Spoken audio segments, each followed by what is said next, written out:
नमस्कार दोस्तों, मैं डॉक्टर अंकुर शर्मा और आज हम बात करेंगे कोरोना वायरस से होने वाले disease Covid systemic inflammatory disease. कई सारे लोग ये समझते हैं कि कोरोना वायरस केवल लंग्स की ही डिजीज नहीं है, तो ये मैं क्लियर करना चाहता हूँ कि एक सिस्टमेटिक इन्फ्लामेटरी डिजीज है जिसमें शरीर के बहुत सारे ऑर्गन प्रभावित होते हैं और इसके अनुसार बहुत सारे लक्षण शरीर में होते हैं। तो केवल खांसी जुकाम को ही आप कोरोना वायरस से रिलेटेड लेके मत चलिए। मैं आज कुछ सिम्टम्स बता रहा हूँ जो कोरोना वायरस से होने वाले डिजीज कोविड में हो सकते हैं, तो इसलिए इनमें से कोई भी लक्षण होने पर आपको कोविड होने का संदेह करना चाहिए और इसके लिए अपने चिकित्सक से संपर्क करके इन्वेस्टिगेशंस जो वो बताएं वो करवा लेने चाहिए। जैसे अगर बॉडी में आपको बहुत ज़्यादा थकान महसूस हो रही है, कमजोरी महसूस हो रही है और ऐसा लगता है कि हाथ पैरों में बिल्कुल भी ताकत नहीं है, जान नहीं है, तो ये कोरोना वायरस का सिम्टम हो सकता है और ये पहले शुरुआत के दिनों में होता है और कंटिन्यूटी में मेंटेन रहता है। कमर दर्द होना, ऐसा कमर दर्द होना जैसे उसमें जकड़न हो रही हो, किसी ने ट्विस्ट कर दिया हो, कोई खींच रहा हो, इस तरह की जो सेंसेशन होती है ये भी कोविड में होती है। और शरीर के विभिन्न जोड़ों में दर्द होना, इसके पश्चात 2-3 दिन के बाद में खाना खाने के टेस्ट का पता नहीं चलता है कि टेस्ट की सेंसेशन कैसी हो रही है, ठीक है, ये होता है। या नाक से स्मेल नहीं आ पाना, इस तरह का होता है। पेट के बाएं निचले भाग पर यानी कि लेफ्ट इलेक्ट्रोसा और लेफ्ट लंबर रीजन में सुई चुभने जैसा दर्द होना और उसके साथ पतले हरे भूरे रंग के दस्त होना, ये 3 से 4 भी हो सकते हैं और इनकी संख्या बढ़ भी सकती है। ये 2-4 दिनों तक हो सकता है कि इस तरह के सिम्टम्स रहें और ये शुरुआत के फेज में होते हैं और जो कमजोर होते हैं, जिनकी इम्यूनो डिफिशियंसी होती है, उनमें ये बराबर होता रहता है। गर्दन घुमाने पर चक्कर आना, ये भी एक सिम्टम है। आंखों के पीछे दर्द होना, रेट्रो ऑर्बिटल पेन, माथे व कनपटी की तरफ दर्द होना, फ्रंटल हेडेक, ये माथे पर और कनपटी की साइड में पेन होना, ये भी इसका एक स्पेसिफिक फीचर है। उपरोक्त लक्षण प्रारंभ के 1 से 4 दिन में ही स्टार्ट होते हैं और इसके पश्चात अगले 3 से 5 दिनों में हल्की सूखी खांसी स्टार्ट होती है, जिसमें खांसी शुरू होने के 2-3 दिन बाद बलगम के साथ खून आने लगता है। सेकेंडरी बैक्टीरियल इन्फेक्शन यानी संक्रमण होते ही हरा, पीला या भूरे रंग का बलगम भी आने लगता है। इसके साथ ही नाक से पानी बहना और फिर सेकेंडरी बैक्टीरियल इन्फेक्शन होने पर हरा, पीला, बहुत ही ज्यादा स्टिकी, गाढ़ा सा, बल्कि ये कह सकते हैं कि स्टिकी नेजल क्रस्ट हो जाता है, नाक में पपड़ी जम जाती है जो निकलती नहीं है आसानी से।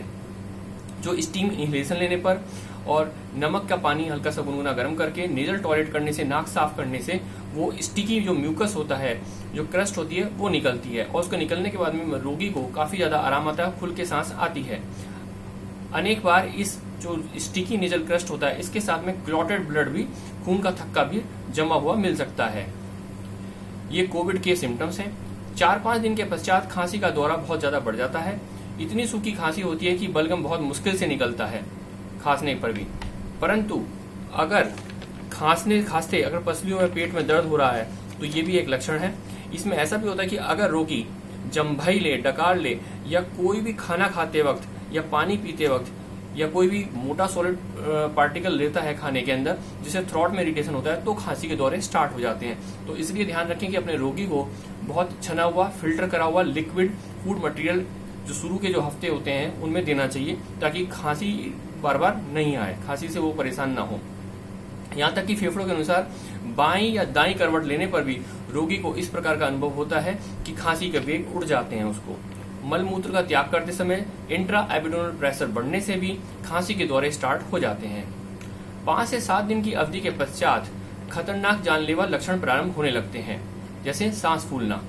SpO2 जो शरीर के अंदर ऑक्सीजन का लेवल होता है, जिसे पल्स ऑक्सीमीटर के थ्रू फिंगर के अंदर, मिडिल फिंगर के अंदर चेक करते हैं या थंब में चेक करते हैं, क्योंकि इसमें ब्लड सप्लाई सबसे अच्छी होती है बाकी फिंगर्स की कंपैरिजन में। तो SpO2 का लेवल अगर 90% से नीचे जाता है, 85%, 75%, 65%, ये वर्स्ट सिनेरियो में आपको बता रहा हूँ, तो इस तरह के फीचर्स आने लगते हैं। कोई भी ऑक्सीजन सिलेंडर घर पर रखकर ट्रीटमेंट करना ये खतरे से खाली नहीं होता। ये बहुत ज्यादा मजबूरी हो तब बात हो रहा है कि ऑक्सीजन हॉस्पिटल के अंदर ऑक्सीजन बेड नहीं मिल पा रहे हैं, परंतु घर में ट्रीटमेंट करना बड़ा ही टफ है, क्योंकि ना तो कोई चिकित्सक की निगरानी होती है, ना कोई नर्सिंग स्टाफ होता है, तो उसमें बड़ा मुश्किल हो जाता है। क्योंकि इसमें जो सीन होता है SpO2 का, वो सडनली ड्रॉप हो सकता है। एक्यूट रेस्पिरेटरी डिस्ट्रेस सिंड्रोम होने की वजह से सडनली ऑक्सीजन लेवल एकदम से कम हो जाता है और मरीज की जान को खतरा हो जाता है।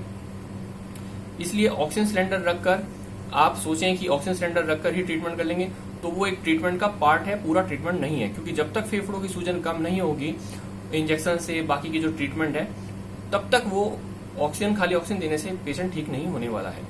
गले में खराश होना, दर्द होना, मुंह का स्वाद खराब रहना, मुंह का स्वाद ऐसा हो जाता है कि पेशेंट ये बताता है कि उसको ऐसी सेंसेशन होती है कि साबुन का घोल मुंह में चिपका हुआ है, इस तरह की सेंसेशन आती है।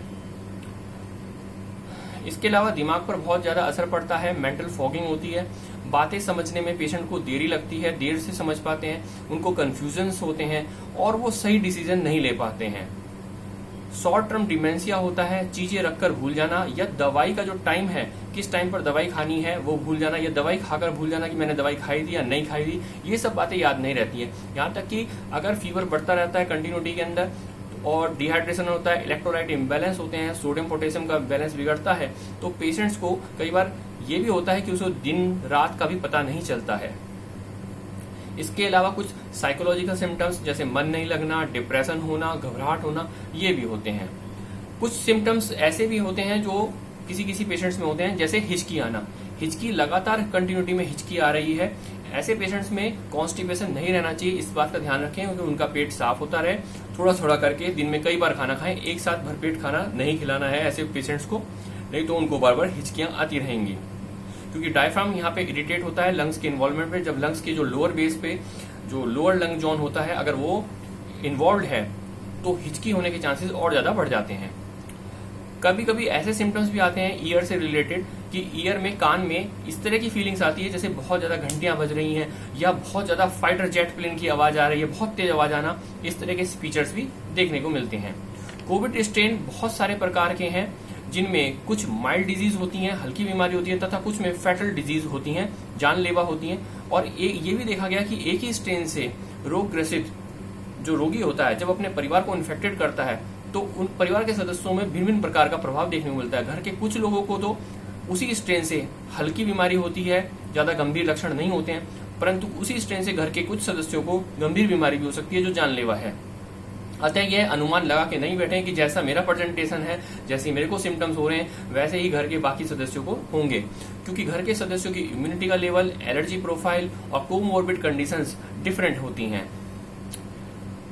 इसी प्रकार व्यक्ति की आयु, कोमोर्बिड कंडीशन, एलर्जी प्रोफाइल पर ये सब डिपेंड करता है कि उनको और कौन कौन सी मेडिसिन चल रही है। अगर इम्यूनोसप्रेसेंट चल रहे हैं, कॉर्टिकोस्टेरॉइड ऑलरेडी वो ले रहे हैं किसी भी स्किन डिजीज, सोरियासिस या ऑटोइम्यून डिसऑर्डर के लिए, रूमेटॉइड आर्थराइटिस वगैरह के लिए, तो उन लोगों के अंदर ज्यादा गंभीर समस्या हो सकती है। इस बात का ध्यान रखना चाहिए और ये सब बातें आपको एक चिकित्सक ही बता सकता है। अपने आप से ट्रीटमेंट नहीं करें, ये जानलेवा हो सकता है, क्योंकि जो बहुत सारे डायबिटिक पेशेंट हैं उनकी इम्यूनिटी पहले से ऑलरेडी कम होती है। क्रॉनिक किडनी डिजीज के पेशेंट हो गए, हार्ट पेशेंट हो गए, हार्ट फेलियर हो गया, कोरोनरी आर्टरी डिजीज के पेशेंट हो गए, सीओपीडी और अस्थमा के पेशेंट हो गए, जो सिगरेट स्मोकिंग करते हैं, निकोटीन लेते हैं। तो इस प्रकार के जो पेशेंट्स होते हैं उनको डॉक्टर की ही निगरानी के अंदर चिकित्सा करवानी चाहिए। उपरोक्त में से जितने भी मैंने अब तक सिम्टम्स बताए हैं, इनमें से कोई भी सिम्टम्स होने पर अपने चिकित्सक से संपर्क जरूर करना चाहिए। एक सिम्टम्स और भी बताना चाहूंगा जो दांत से रिलेटेड है। कुछ पेशेंट्स को इस तरह की फीलिंग होती है कि दांत जो है ढीला हो रहा है, लूज हो रहा है, उसमें पेन हो रहा है और वो निकल जाएगा, बिल्कुल इस तरह की वो सेंसेशन बताते हैं। तो अतः चिकित्सक के मार्गदर्शन में ही दवा का सेवन करें, जो आहार विहार बता रहे हैं उसका पालन करें। चिकित्सक यदि ये कहता है कि अस्पताल में एडमिट होना चाहिए तो आपको एडमिट हो जाना चाहिए, ना कि ऑक्सीजन सिलेंडर या ऑक्सीजन कंसंट्रेटर लेकर घर पे ट्रीटमेंट करना चाहिए। और यह घातक हो सकता है क्योंकि केवल आप ऑक्सीजन ले रहे हैं पर सांस की नली को फैला नहीं सकते, उसके अंदर सूजन कम नहीं कर सकते। तो अपने चिकित्सक से संपर्क करें, उनके दिशा निर्देश अनुसार ही आप उनकी निगरानी में रह के एडमिट हों और स्वास्थ्य लाभ प्राप्त करें। मेरे को आशा है कि आपको कोविड के जो सिम्टम्स मैंने आपको बताए हैं, कोविड सिस्टेमिक इन्फ्लेमेटरी डिजीज के, वो आपको समझ में आए होंगे। इसको लाइक करें, शेयर करें और अन्य लोगों को भी बताएं ताकि जागरूकता फैले। धन्यवाद।